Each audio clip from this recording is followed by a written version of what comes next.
Hello, welcome to another edition of the Changing Behaviour series from us at Blis. I hope everyone enjoyed a good Easter. I rewarded myself with lots of low-grade chocolate for all the things I gave up in the second half of Lent, like going to work, going to the shops, going to the pub and spending time with friends and family. So I had a wonderful time. I hope you did too. Now today's topic is the second derivation and just a way of looking at and using data. So it doesn't actually use our data, it uses publicly available information about new coronavirus cases and just how we're using that to see if we can look a little bit further down the track about when some restrictions on movement might be lifted and what that might mean for brands in those markets, brands and businesses. So I'm going to jump into the shared screen here. There we go.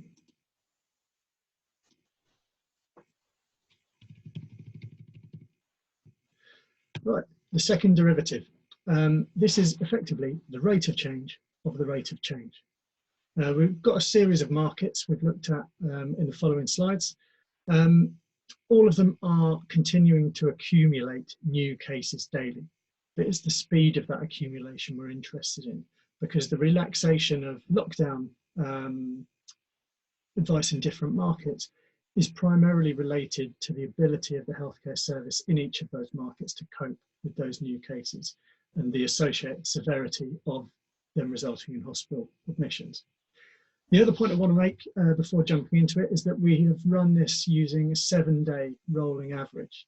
So the purpose of this is to iron out some of the bumps that we see, some of the volatility that you might see if you're looking at day-by-day changes.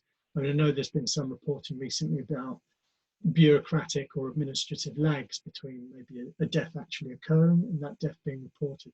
And now we're going to have to consider differences in the volume of testing that is available that might create the illusion of a higher case count now. Anyway, so onto the charts and the analysis. I'll explain as we go.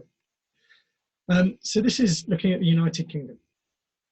Our new daily cases, so using this 7-day rolling average and comparing the most recent day to the equivalent day of the week before, we are seeing an accumulation at a rate of 149%. So the same number of cases as last week, plus 49% of those again, versus the previous week. So that is quite rapid growth compared to a lot of the other markets we're looking at in this analysis.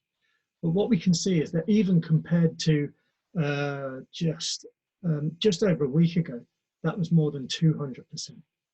So things are heading in the right direction, but just to reiterate, this is a continuing accumulation of new cases. It's just a slowdown in that accumulation. Comparing that to South Korea, which is a region we all look at with some envy at the moment, I think, who appear to have managed to flatten the curve, which is what we're all aiming for, very effectively. So they've almost had their second bout of the virus kicked in about 3 weeks ago, but they've kept the curve flat. So now they are accumulating cases at a rate of just 42% of what they were the previous week. So a decline in the number of new cases, but still new cases. Incidentally, the population in South Korea were allowed out to vote. So this idea of mass movement of people becoming something that is realistic there. Looking at the United States, they also appear to have had a second blast of the virus, again, just a little over 3 weeks ago. But their restrictions they've placed appear to have managed to flatten the increase or acceleration of new cases as well.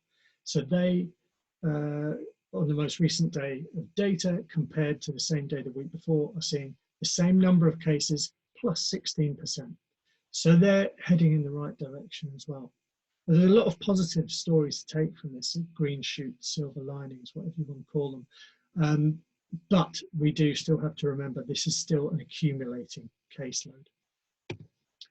And now finally looking at Italy, who until very recently, along with Spain from a European perspective, were bearing the brunt of the virus on the continent here. But now they are, and have been consistently for the last week or two, reporting less than 100% accumulation in new daily cases.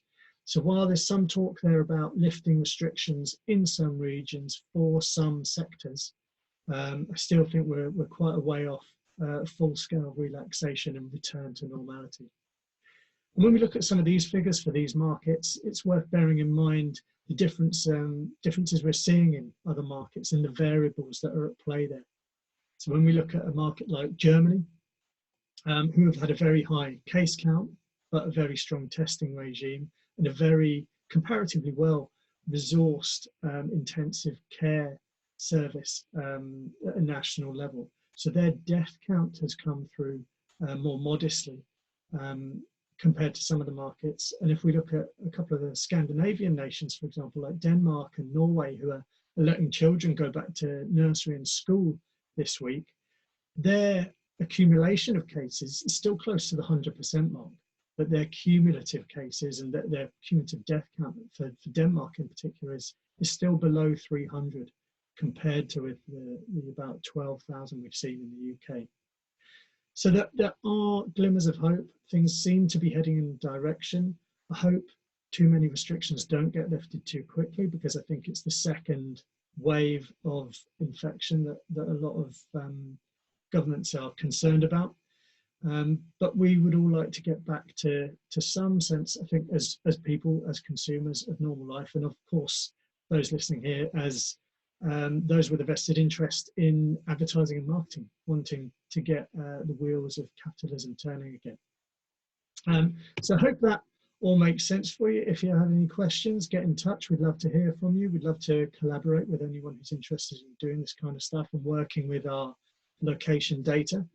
But in the meantime, look forward to seeing you in the next one, and wash your hands. Cheers.